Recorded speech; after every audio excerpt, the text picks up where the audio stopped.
Money date script. Money fights are the number 2 reason couples break up in America. Number 2. Right behind infidelity. And here's what's crazy. Most of these fights happen because couples literally never sit down and actually talk about money together. They're fighting about problems they've never even discussed. That changes today. I'm going to show you exactly how to have a money date with your partner that actually works. Not some awkward conversation that ends in silence. A real system that gets you both on the same page, aligned on your future, and honestly, it might be the best investment of time you make all year. Let's go. First things first. You need to schedule this like it's a real appointment, not a random Tuesday night conversation while you're both tired. Pick a specific day. Tell your partner this is happening. This signals that money matters to you. And it should matter to both of you. Here's the actual formula. 1 hour. 1 location. No phones. No kids. No distractions. I recommend a coffee shop or sitting on your couch. Not a restaurant where you're paying attention to servers. This needs to be a conversation space, not a performance space. Before you sit down, each of you needs to write down 3 things. First, your current money stress. Be honest, is it credit card debt? Student loans? No emergency fund? Whatever keeps you up at night. Second, your money wins this year.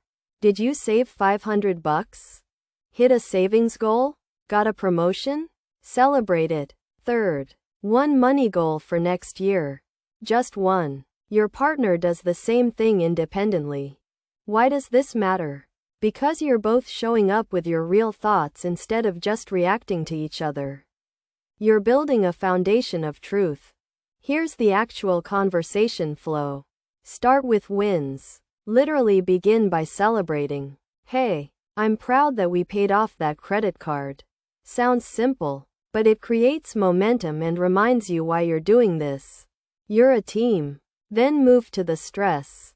Share without judgment. If your partner says, "I'm stressed we don't have an emergency fund," don't say, "Well, that's because you spend too much on coffee." That ends the conversation. Instead say, "Okay, that's real. Let's fix it together." You're problem solving as a unit, not attacking. Now here's where most people mess up. You need to talk about these specific numbers. 1. How much money are you actually bringing home each month? Both of you. If you don't know your take-home pay to the dollar, you can't make a plan. 2. What's your total debt? Credit cards, student loans, car payments, everything. Get it all on the table. 3. How much do you actually spend monthly? Most couples have no idea. Log into your bank accounts right now. Look at the last 3 months. And calculate. Here's a real example. Let's say you're bringing home $4,500 a month combined. Your total debt is $18,000. Your monthly spend is $4,000. Boom. You have $500 left over. That 500 is your power number. That's your leverage. Do you attack debt with it? Build emergency savings? Both? This conversation determines everything.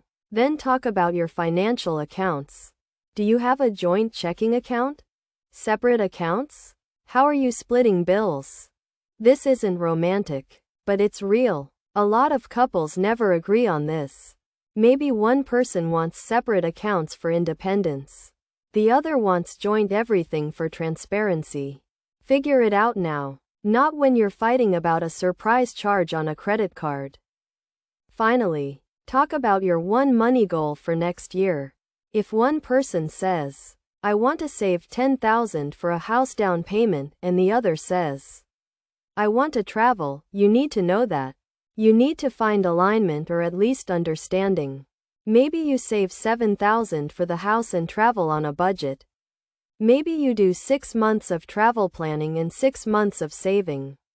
But you decide together. Here's what you do after this conversation. Schedule the next money date in 30 days. Seriously. Put it on the calendar right now. Every 30 days for the next 3 months. then quarterly after that. You're not doing this once. This becomes your financial check-in. Before you leave that conversation, write down 3 action items, not 10. 3. Open a high-yield savings account. Make a list of all debts. Download a budget app. Pick one. Tool. Mint. YNAB. A simple spreadsheet. And actually use it together. One last thing. If this conversation gets heated, pause. Take a walk. Come back to it. Money is tied to fear and security. It's emotional. That's normal. Breathe through it. Money dates work because they make money a conversation, not a conflict. You're building a shared future instead of fighting about the past. If this helped you, smash that subscribe button right now. We post personal finance content every single week that actually changes how people think about money. Join us. Let's go.